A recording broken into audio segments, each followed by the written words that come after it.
Hello, everybody. Welcome. Oh, you put your headphones on. Welcome. Hi, everyone. I feel like everybody's quiet and it's weird all of a sudden. Like I'm used to hearing noise from other people and it got really quiet all of a sudden. There's some sort of background sound going on too. Before we get into our topic, friendly reminder, please, if you like this video, subscribe, like, share, and then also comment. We are live, so if you ask your questions, we'll do our best to answer them. And now let's talk about the topic, shall we? This is We shall. Controversial Coaching 101. Clients who cry wolf. Wow. Clients. That's what we call them. Clients. Yeah. Clients who cry wolf. Clients who may lie. Clients who extend the truth. Clients who may play victim. The victim card. To make you feel bad for them. What's the deal with them? Do we like them? Are we pro victim clients? Let's talk about crying wolf first. So let's talk about what we mean by crying wolf. How about that? Let's start with that. Okay. Before we delve into that loaded question. Anybody? Well, so it goes back to the story, right? I mean, that's where it originates, is the boy says, there's a wolf, and the dad comes out and there's no wolf. And then eventually one day there's a wolf. And the dad's like, no. I don't believe you. And then what happens to the boy? He gets eaten by a wolf. Poor little boy gets eaten by a wolf. It's terrible. It's a very traumatizing story, actually. That's what he gets. Stories messed me up. You know, it's how the world used to be, Jen. That's how the world used to be. Boys just getting eaten by wolves left and right. Mm-hmm. Wolves, either eaten by a wolf or you would fall down a well. Those are the only two. I mean, things were crazy back in the day. Do we stop and even ask, like, why was the little boy crying wolf? Maybe that's the most important part of the story. Probably because his parents were neglecting him and he just wanted a little attention. But his parents ignored him all the time because they're probably fighting with one another, and they don't have time for the kid. Brooke, you're oversharing a little bit. You're drawing from your own personal experience. I see. No, I'm not. Okay. I was just conjecture. Well, studies have shown, from what we have listened to and read, that playing the victim card has benefits. Mm-hmm. It makes people feel bad for you, gives you attention, even if you are not actually a victim. There's benefits to pretending you are. Well, like a lot of the research that we did, it kind of they had a disclaimer, right? The disclaimer was, we're not talking about the victim that suffers, right? We're talking through these experiences that people are, in a sense, manipulating something in order to get attention, not something that truly happened to someone, right? But how? So here's my question. Yeah. And it might be something we can't answer, but that if you are somebody who is behaving like a victim, living in this space, at what point does it become real for you? Right? Like on some level. Exactly. On some level, you've got to sell it. You got to start to live it and believe it, right? And so it's a weird space to be in. Mm-hmm. Jen, I see you thinking. Yeah, Jen. What I thought was so interesting was that one study, or maybe it was multiple studies that they had compiled, and they found that people with the same exact behavior when polled, people would rate the one that they gave a victim story to as more morally good. So Yeah. that identity of a victim, it changed people's perceptions about them when they had the same behavior as someone else. They rated that person higher because they perceived them as a victim. That was fascinating to me. So it's like if I you know, took my phone and I gave it to somebody, and then I told you about that later, or if I said to you my phone was stolen from me, for whatever reason, in either case. So if I took my phone and gave it to Anthony, right, I just gave it to him, and then I said later that no, Anthony stole my phone from me, or to a different group of people. In either case, it's me handing my phone is going away. There's nothing I'm doing to make me immoral or moral apart from in that moment telling you the story, right? But for whatever reason, people thought somebody who had been victimized was more of a moral human being, which I think is so weird because It is so wild. I would find, I don't know, I would almost think the opposite sometimes too. Like Yeah. I mean, You're a victim of anything, you're an immoral person. Well, no. I think if we're talking about a chronic place, like if you kept saying that and you kept doing it with the same sets of people, I think at some point that changes, don't you Yeah. think? That's a good point. I That's a just- good Maybe, but we're talking about the initial reaction that people have towards a victim of something. They view that person as more moral, or more good. Maybe it's a basis of comparison because somebody's doing something bad in that story, I automatically look better because there's somebody else who's obviously doing worse things than I am in that story, right?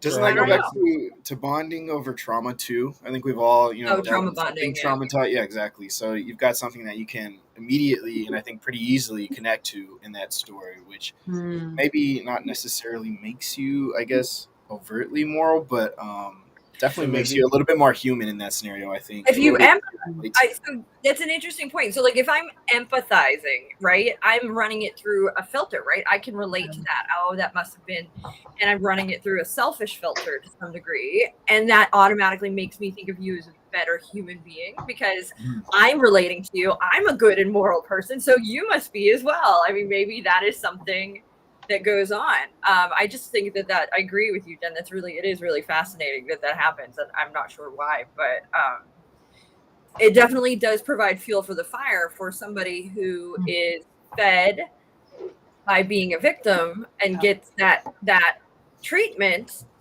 that extra whatever it may be. It might affirm victim behavior, right? I took a course, I don't know, it was a number of years ago, probably at least 10 years ago, if not. It was a coaching course that was not a coaching course. It was a therapy course, but they were calling it coaching. And that's what they had us do was go over trauma stuff with a partner who was going over their trauma stuff. And it irritated the crap out of me that that's what we were doing. I was like, this is not coaching and I don't want to do this. I'm done with this. So it can, at some point, when you really take ownership of the process and what you want to achieve, at some point that can switch. But that begets, right? If you're in that space, you're going to beget that story. That's part, I think, why we talk in our coaching program that same story is not appropriate for the most part in that scenario. One of the things I think, though, that we could also call this is learned helplessness. Yeah. And that's absolutely something that we deal with as coaches. Yeah. I think that another word for victim is learned helplessness. It's essentially somebody who feels as though they aren't capable of helping themselves or something is happening to them. They're helpless Out of to control of it. get out of their own situation or get it. And so they're telling others about it to essentially be rescued or saved, or, I mean, there's a different piece there, right? So I don't think that we can just outright, say that this is a everybody who cries wolf is this is a fully manipulative or cruel or bad trait. Honestly, I think on another level, we can call this victimhood, learned helplessness. Truthfully, What about the victimhood where there is a contract that has assumptions in it that aren't spoken, and a person may have assumed that there's parts of a contract that have not been obligated. There was an example that I can't remember if it was a video. it was like a mother Yeah. she has sons. Yeah, and she's like, well, and she's saying this to herself as an adult, and the sons are children. I'm going to take care of them, and because of that, they owe me, and they can never leave my They side. can They never have to leave be my side. They have to be here for me always. And Because so I then raised- later on, when the sons are adults and they want to, go to college or go get married or something, she's like, "You can't do that. I'm a victim. You're leaving your poor mother. I took care of you and spent all this money on you, and now you're leaving me." and using this guilt, You're playing the victim on a contract that the sons never agreed to. All I want to say is those poor sons have probably got some problems on their own. Let's just talk. Should be seriously. Like, I mean, they're raised like they're going to be some serious mama's boys if that's how it's going to be. Like they can never leave my side. Like, I don't know what parent isn't raising their kid to be independent, but I know that this happens. I know it's real, and I know that's a thing. But like, can you imagine? Like, I mean, I know it exists. I absolutely do. It's not fair though to that kid. They didn't have a say in that. I could never have agreed to that plan, right? But it creates a victim too, doesn't it? The victim creates the victim. Well, yeah, it's a cycle, right? Because now, but there's a difference though. The son is truly a victim in this point, right? A victim of her manipulation, right? Of her guilt. And has to come to a point where they're going to have to set boundaries and stand up and do all these things. Let's put that woman now, that hypothetical woman, in the coaching seat. She's your guys' client. She's an empty nester. She's going to an empty nester coach. And she feels like she's the victim of her sons who are abandoning her, when she spent so much time and energy and resources raising them, and now they're throwing it away, leaving her. Mm-hmm. What do you say to that? She's coming to you and saying, I mean, she's coming to the coach, and what is she working on with the coach at that point? She's saying she's got to on some level be in how do I convince my sons to stay? Well, that's not a coaching model. Yeah. Right. Yes. Coaching model is going to be, Okay, so let me rephrase this then. I want to work on convincing and persuading my sons to stay, so that I'm not alone. We can't coach on that. We can't control other people. but what she could be there to do is to say, okay, I'm here to figure out what am I going to do with my life now that my sons have left me and I'm completely alone. Mm-hmm. And then what can come up you're going to hear probably in that is, well, I don't know what to do. They're supposed to be here. They were supposed to be here, and now I'm alone. You're going to start to hear the wolf, like cry, the accusations, right? And the wolf cry. And that might come out, right? That's I don't know what my next steps are. I'm completely alone. My sons just left me. And then this might become a thing that comes up, and you're hearing more than once. And this is the wolf cry, right? That's what that is. That's what is that she is saying something that she isn't really a full truth, right? So how do you handle that as a coach, right? That's a delicate space to be in. Mm-hmm. I think there could be a lot, and this is the what if game, and there's nothing tangible, but it could be the space of having her to define even what her abandonment is. It could be having her define what she wants from the relationship. It could be defining who she is all by herself and how she interacts with society from there. I mean, there's just so many different angles that are possibilities. I don't even know if that's the first step, though. It's like probably as a coach asking, okay, what do you want to do in this session, though? I mean, that's going to What be would you every like to- session. Yeah. Yeah. Because then it sort of otherwise might lead into like a pity party or talking about abandonment, which might be like that might be a therapy space, not a coaching space. So maybe to get it on board to coaching, let's talk about what we can do in the session.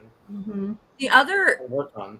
The other example in this too that they gave was, well, what if she has two sons, one son stays and one son leaves, so she's got her good son that stayed and the bad son that's left, right? And so now she is saying, isn't, to her present son, your other, he is so bad for leaving me. He can't believe he would do that to me. I can't believe those, that and I can see absolutely things like that coming up in a coaching session when somebody is saying, Mm-hmm. I can't believe somebody so and so would do this to me. I can't, or I can't believe this happened to me.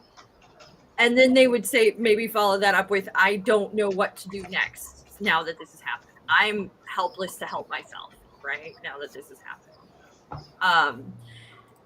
And that's where we use that as a coach. We come into it as a coach. What do we do in that situation? Mm-hmm.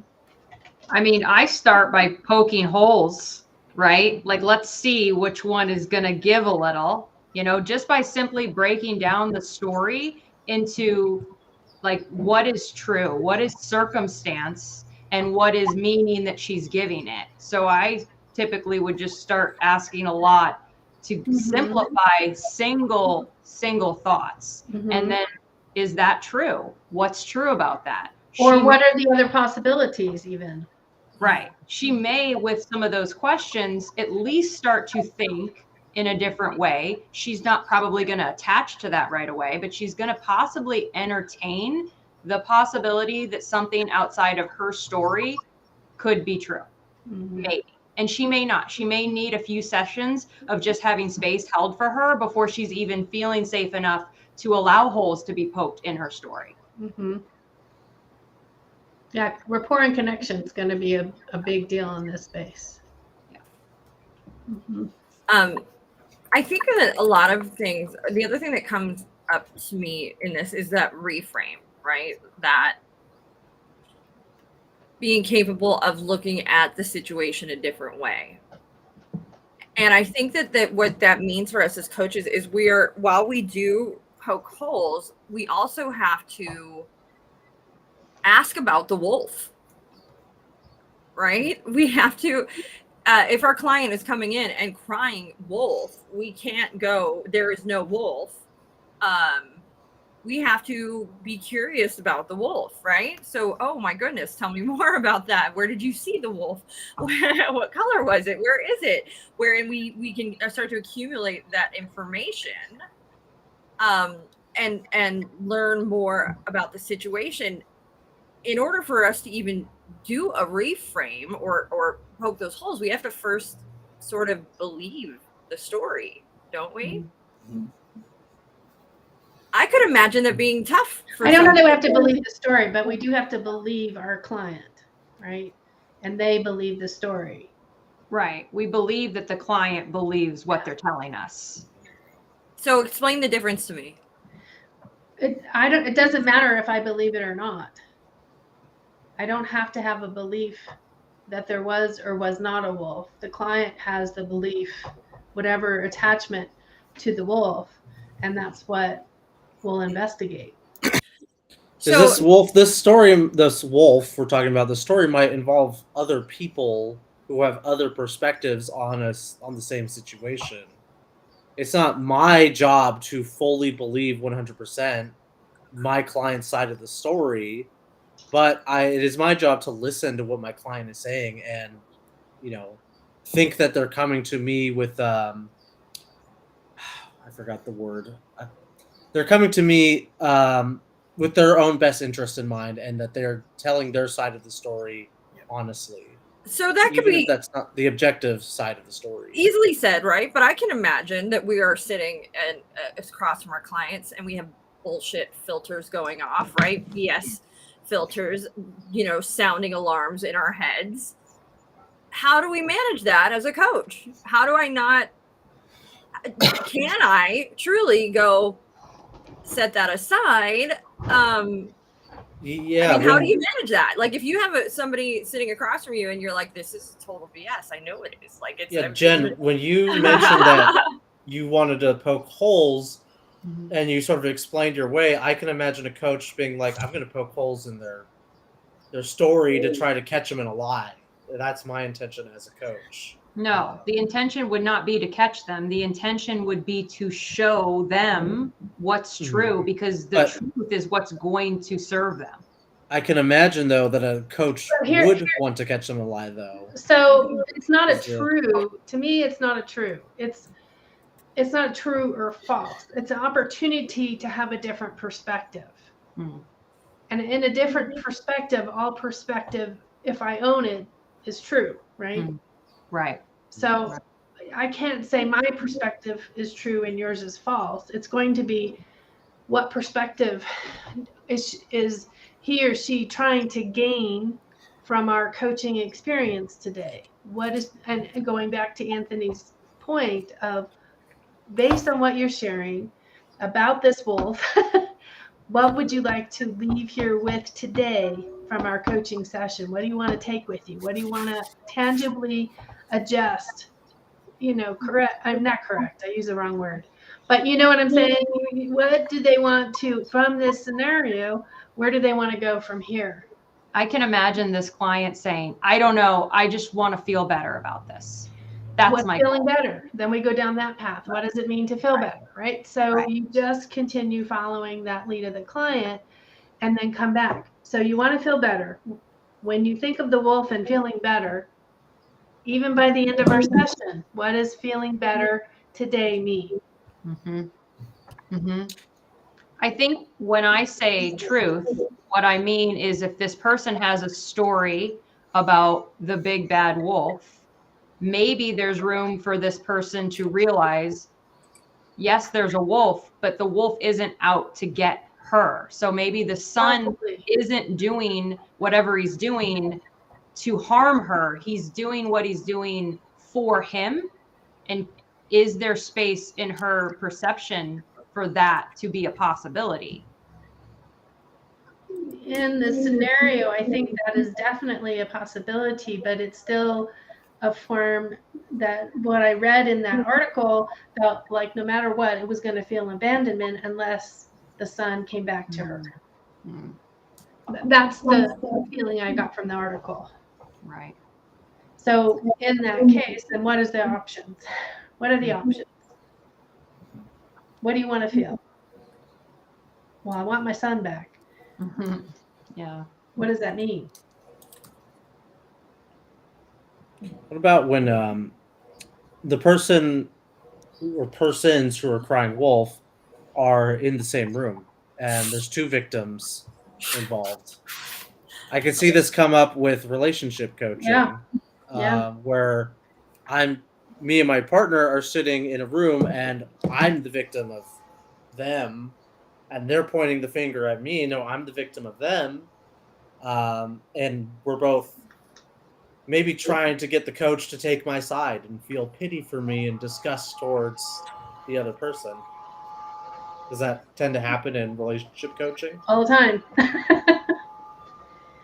All the time.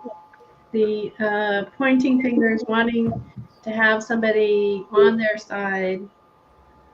But whether we're doing couples or individuals, it is just about sharing their perspective and what they're, again, same question behind it is, what do you want to accomplish today? What is the goal for today? And what's the bigger goal for, the tomorrow? we could possibly discuss that. Barbara DeAngelis, I mentioned in their chats before, she was back in the 80s, 90s, where she had a workshop for relationships, making love work. One of the things that she called it the unspoken rule that you were mentioning before. A lot of the times couples come in, if he or she does that one more time, I'm just going to scream, but the other person doesn't know that they're doing that.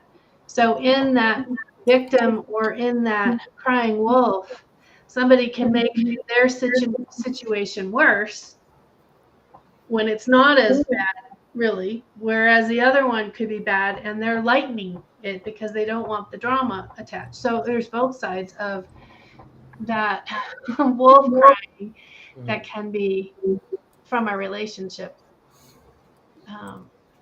It takes a little time to unpack that stuff. Byron, it also brings me up, reminds me of Byron Katie's The Work a bit, which is that, is it true? Can you absolutely know that it's true? Mm-hmm.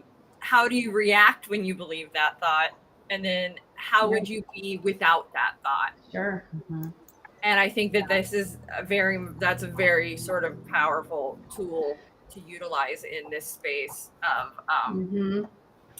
this crying wolf, or this, victimhood or learned helplessness is really bringing in to that perspective. Because what does that do when we ask those questions? What does that do for our client? Gives them ownership. And what happens when we have ownership? We're not helpless. We can make changes. We're empowered. Yeah. But somehow that learned helplessness has been reinforced. That video that you shared with us, Jen, it just really brought home how quickly that learned helplessness, that victim thought can happen. Right. Which video? I missed it. So they're in a classroom and it's two sides of the room and they don't know it, but either side has different words, and one side is really easy and the other side is really hard. And so the teacher says, raise your hand when you're done. And the easy side is like, and the other side's like, what? Like, because they have really hard words.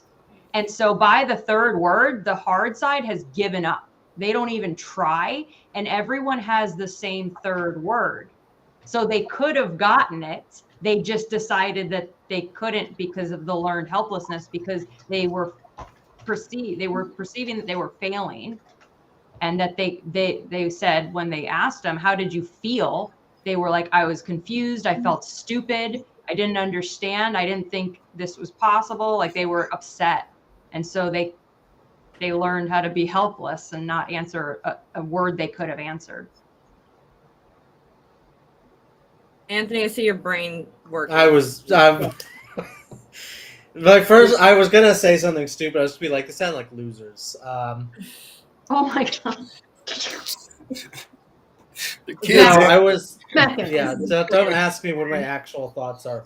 So, with that sort of That'll learned teach us. helplessness, so we're talking a lot about people who are victims, and we're linking it to the idea of learned helplessness. What about people who are victims who seek justice? Like, I want justice and retribution done so that my victimhood is validated and it's right. So maybe in this scenario, my teacher was an asshole and he did a study on me that I didn't like. It made me look and feel stupid. I want to get even with him, or I want justice to be done or retribution to happen to him. That's what my goal is for this coaching session. What does justice look like at that point? He's humiliated and he's made to look stupid. So now we have to humiliate the teacher. So he knows what I felt.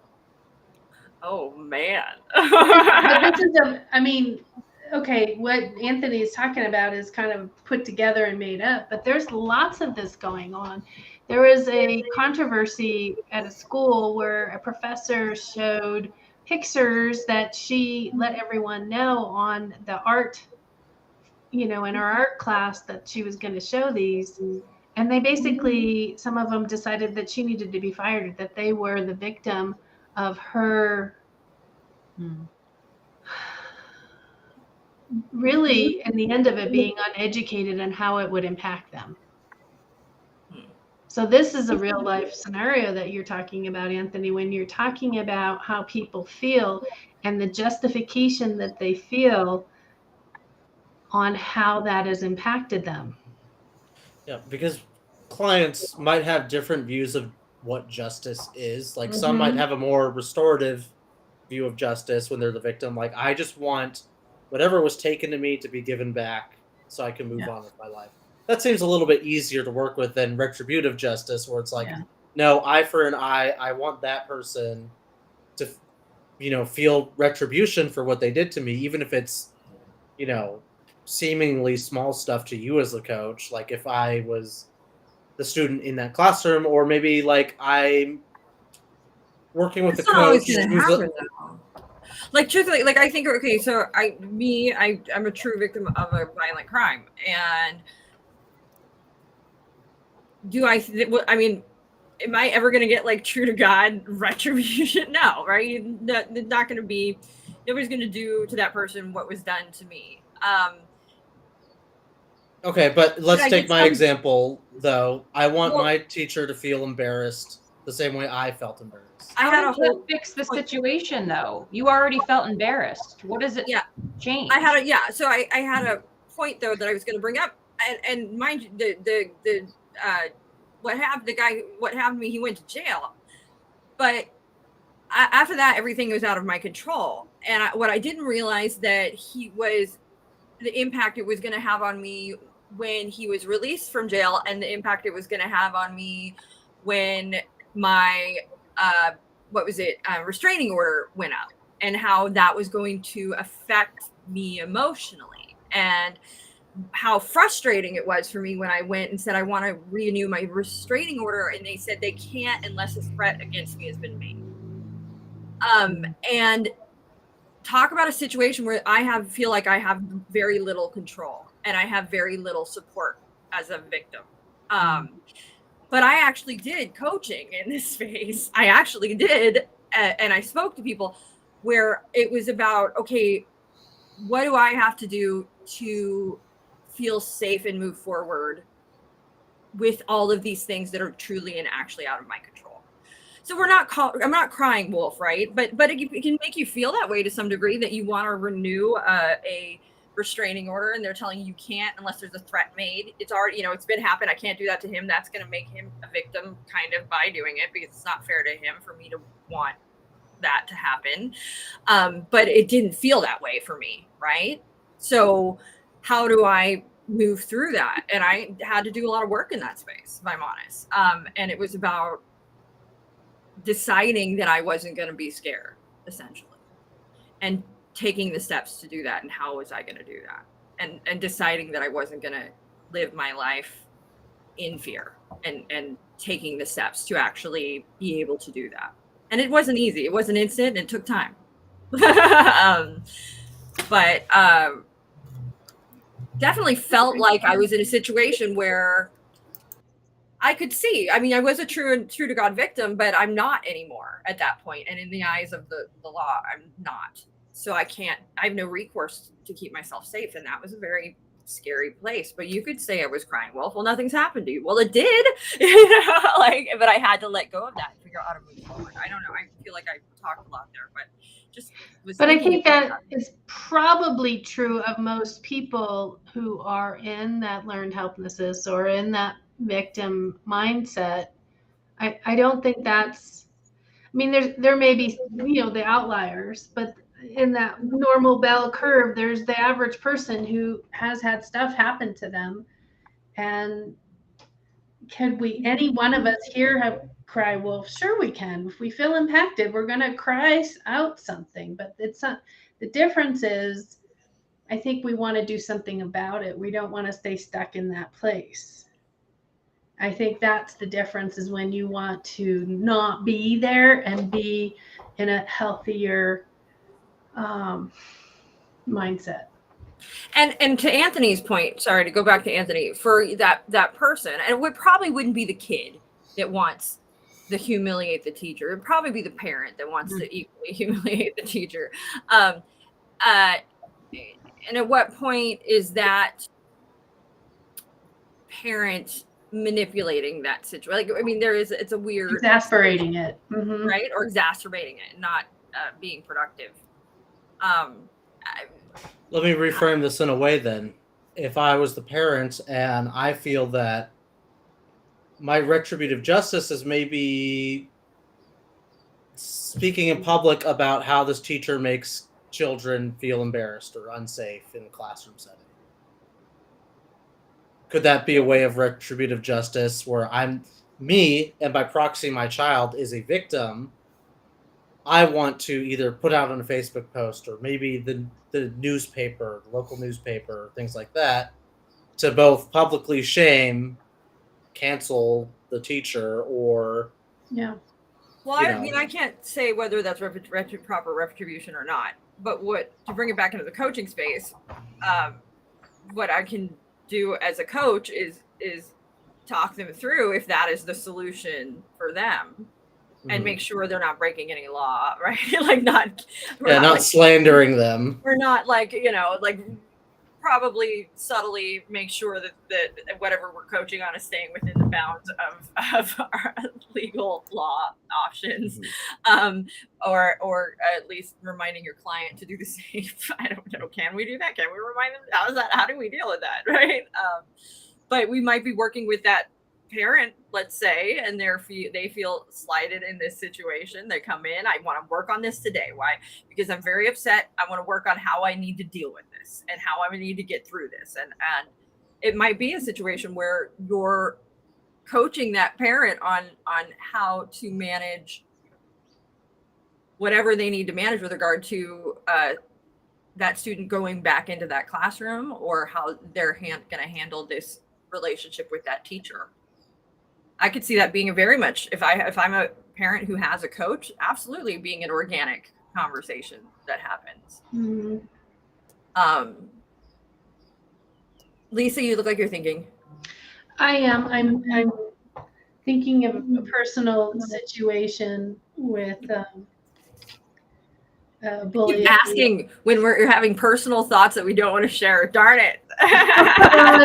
A bully at my granddaughter's school, and how do we help both the granddaughter and the bully get the help that they need?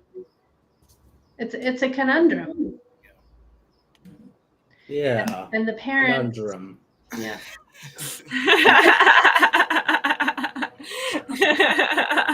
Go on. This bully's, I'm assuming, also a child. Yeah. Yes. Okay, I'll stop making threats then.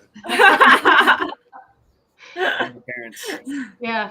I went down the slippery slope of, my own experience. Beating up the parents. Yeah, of course, parents. That's a solution. We saw that in a show. We Yeah. just saw that in a TV show not too long ago. It was True Detective. Yeah. I have a little bit of a shift in the topic. I mean, it's the topic, but it's a new direction if you're open to it. Yeah. No. Of course. Yeah. I love it. So the way that I notice victimhood shows up in coaching with people I coach the most is they're a victim of their circumstance. I see that most often. And so I'm wondering, what is it for you guys? I Is it that? agree with you. I also see a victim of themselves. Yeah, I think that's Similar, the bigger one, honestly, because they continue it. similar to the example I gave about the mother when her son's like, she had a contract that had baked in assumptions. What I tend to see is that clients make contracts or will say things to themselves that they're not realistically going to do, and then when they fail to meet up to those expectations that they set, then they're the victim and they can't do anything right, or they can't get things done, or they don't know why they are like this way. It gives them permission to beat themselves up, right? Yeah, and then feel helpless to continue trying to improve because they look towards the past and say, well, I wasn't able to do any of this before. I'm just going to keep doing the same thing. I'm going to always keep doing. So that's what I've typically seen. But what do you mean more about circumstance, Jen? Like outside circumstances? You just what I nailed that, imagine. though. That was fantastic. Like nail on the head right there. Oh, Anthony? Yeah. Well, his point was like, I was like, Yeah, man, I mean, I yeah. always slam dunk it, but yeah, that was. Yeah, no, that was a really good point, though. That clients show up as a victim of themselves. Yeah, definitely, and a victim of their past. That's a huge one. For me, I guess what I'm talking about as far as victim of circumstance, it's they're speaking, and I mean, this is typical. There's nothing wrong with this. This is typically how the brain is wired. They're speaking as if, you know, it's happening to them. They're not owning their choice point. They're not owning what is possible, what else is possible. They're looking at, I can't, when all we have to do is pivot to look at I can, and it opens up like a whole new world of possibility. So I just see that frequently, and it, you know, it's actually fairly simple to coach on, because it's just asking into it in a way where they start to see, oh wait, I do have responsibility. Oh, I did make a choice. Oh yeah. I mean, they're just starting to assess their story about I'm a victim of circumstance a little differently. And then they usually move into more of an empowered state pretty organically, I think. I think you also, I mean, there's two thoughts I have going on. One of them being, this is also tools used in a space of forgiveness. And I think we can use them in a space to forgive ourselves. And that's like being capable of forgiving the things that we do, having empathy for ourselves and our actions, and then setting realistic goals, taking realistic steps. And I think the other thing that comes to mind is that feeling of ownership. I think a lot of times when people, what you're saying, they feel like they're a victim of circumstances. The truth of the matter is what they're not doing is taking ownership of choices they have made to put them in the situations they are in, or to just keep them from progressing. A simple thing I think of like this is, you know, there was for a long time what I thought I wanted to do this thing where I was going to, I used to make haunts and scare people, and I couldn't do it. Wasn't the right situation. All of these things. The truth of the matter, I always could have. I just had to pull the trigger and take the steps. But there was a lot of things in my life that were preventing me, that making me really, truly not want to do it. And I finally faced that. I had the it was right there, and I went, this isn't what I want. And I became okay with that. But I was telling myself the story of it wasn't time yet, but the truth of the matter, it wasn't what I wanted yet. It wasn't what I wanted. And it's not what I want. It might change one day, but right, it's not. And I'm okay with that. And I can own that. But I think a lot of times, and that's what that situation where that client comes in saying they want something, and then they find out that they truly want something else completely. Yeah.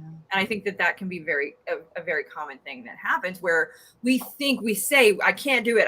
But the truth of the matter is we've been putting our own blocks in our way so that we don't have success. And so it becomes, are we okay with not having that success and pivoting a new way? Or is that something we really can't live without? And if so, what are the steps to do that? And how do we stop getting in our own way? It's kind of a combination of both. Yeah. Good point.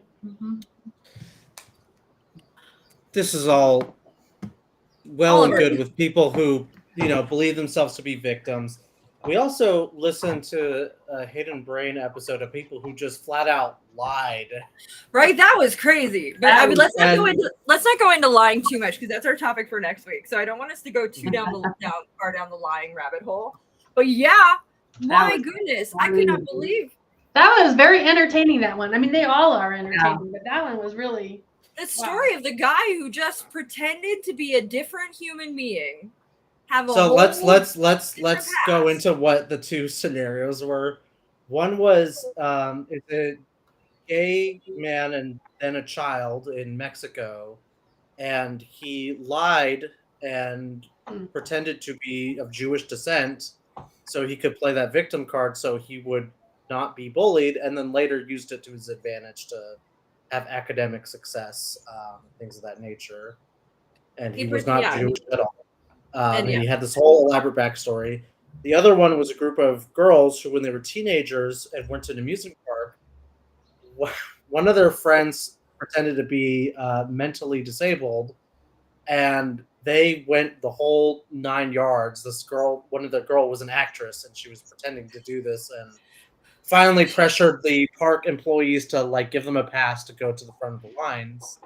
And then afterwards, they started to feel bad about it. But you the know whole that time they, they're having a great they time. didn't feel bad till like their mom or somebody went, "What did you do?" And then they're like, I was trying so hard to just like listen to these two stories without judgment, and I found it very hard. it was I really could hard. feel myself leaning towards judgment. Me too. And you know, I was good on that the host of The that host. for not showing judgment, right? Yeah. And not asking around, that remaining very neutral. Like, great coaching skills there. Like, right? Yeah. He was literally just asking them about their experience and not. Well, then asking he later then goes like, "We're gonna next look at the psychological traits of these people who do this," Yes. and then turns out they're all psychopathic, narcissistic. No.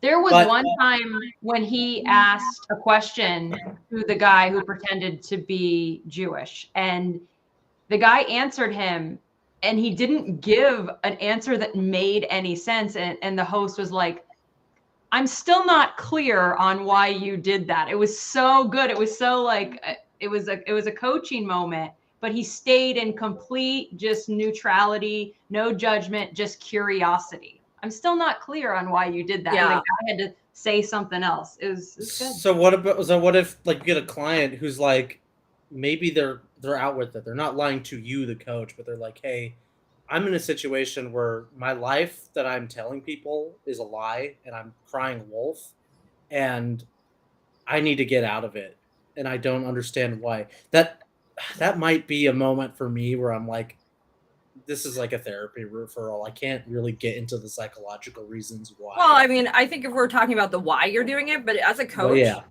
as a coach, I could say, okay, so what are the steps for you to get to start telling the To truth? stop lying. Like, we're not getting into the why you did this, the Mhm. passing judgment. We're asking, okay, let's work forward. What has to happen for you to stop lying, living a lie? Mm-hmm. And that can happen in a coach. I mean, that can absolutely happen. I mean, one of the examples given last week, that gentleman that came forward and said, "I have a wife. I'm sleeping with my male coworker. This isn't a problem for me, but I need to manage my time."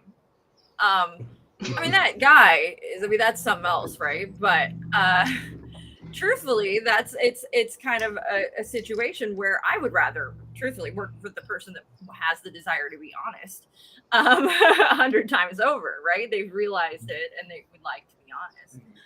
But we're There's not also- going to ask. An additional- We can be very tempted as a coach to ask why, but that's not what we do, right? Mm-hmm. For the most part, no, unless it's to support the client in some The client's progress forward. Yeah. So we're not going to ask why they did it. We're going to ask why they want to change.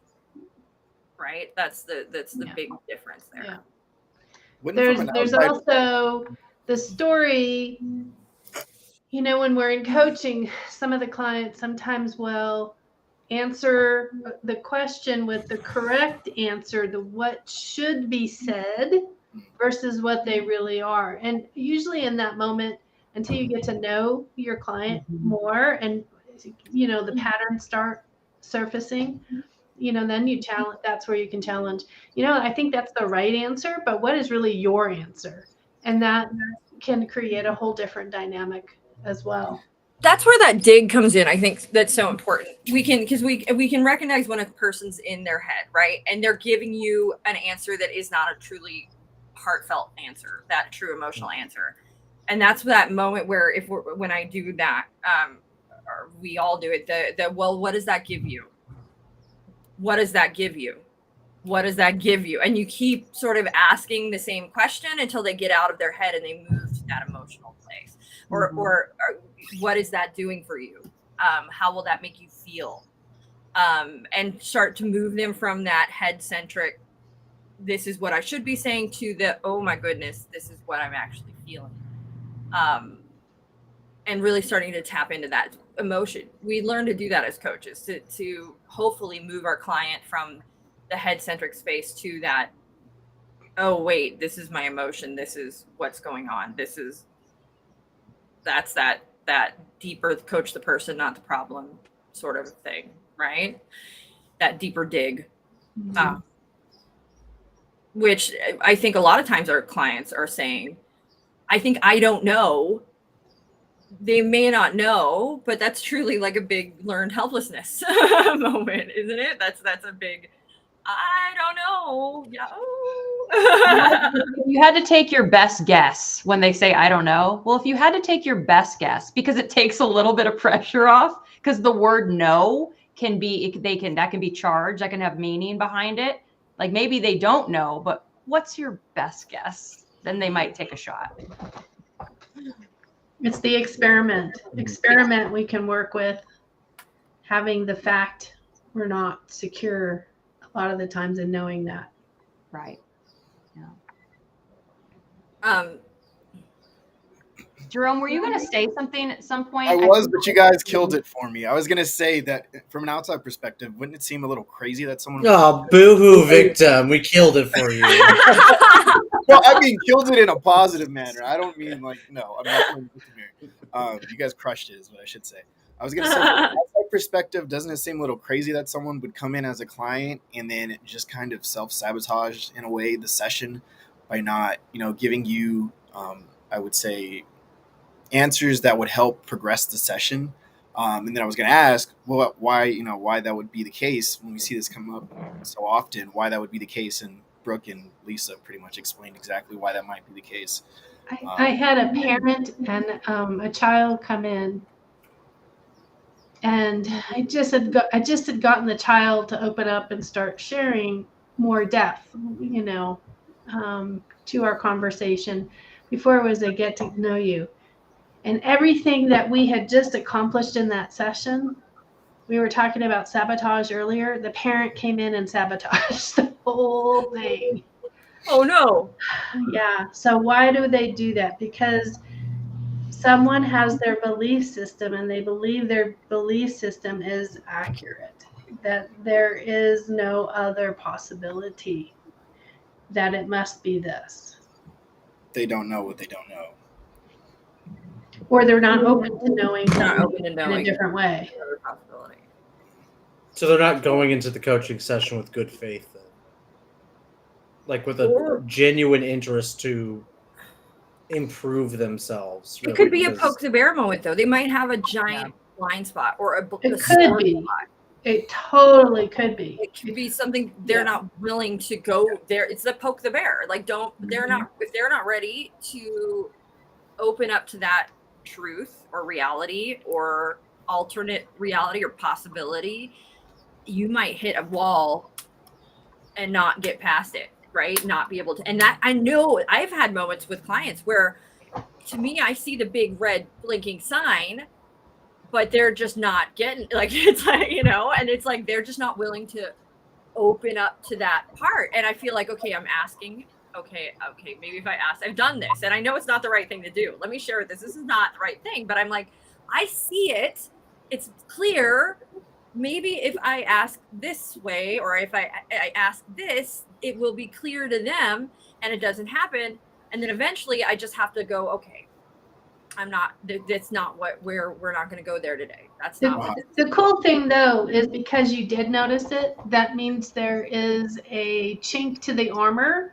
And at some point, they're going to notice it and be open to that possibility conversation. But I've had that where I felt like we were dancing around an obvious thing. And they're just never gonna, it's just, I'm like, you don't see it. But I'm like, okay, I'm not it's not, you're not willing to get ready to go there. You're not ready to see. Maybe something I don't know. Maybe there's a picture I don't see. So I'm going to let that go and explore the fact and be in their world and be in their space with them. Yes. Or what about this? What if you just say, I feel like we're dancing around something. What do you think about that?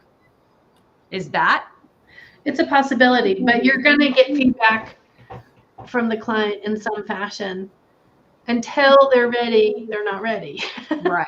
You Right. say no. Until this client decided that they were going to come clean on how they were really not involved in the relationship with their spouse, until they were ready to let that drop, they already knew that they weren't willing to work on the relationship with their spouse.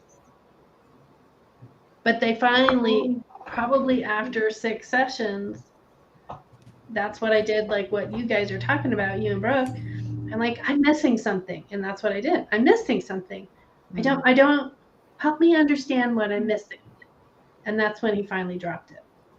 I think that's fair, because it does feel like, if me as a coach, if it feels obvious to me, but that client is not speaking it, this thing that feels like it should be obvious, there is something, I would say there's probably not being shared or not being, I think that is, and we can't say that consistently, Mm-mm. but I think in a lot of cases, in my experience, that is what it is. It's that it's a door that's closed that they're not willing to walk through yet. Yeah, that can be scary. Oh, it happened. My computer just kind of went blank for a second. I said that can be scary. I don't know if my audio went down, but that can be scary, to admit, especially if there's not a lot of rapport built just yet.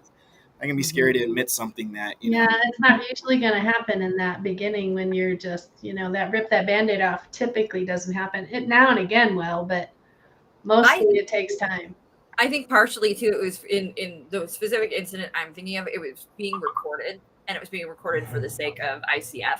And I think had that not happened, had we had true, the walls are up and this is a truly safe space, I think there may have been a more willingness to go there.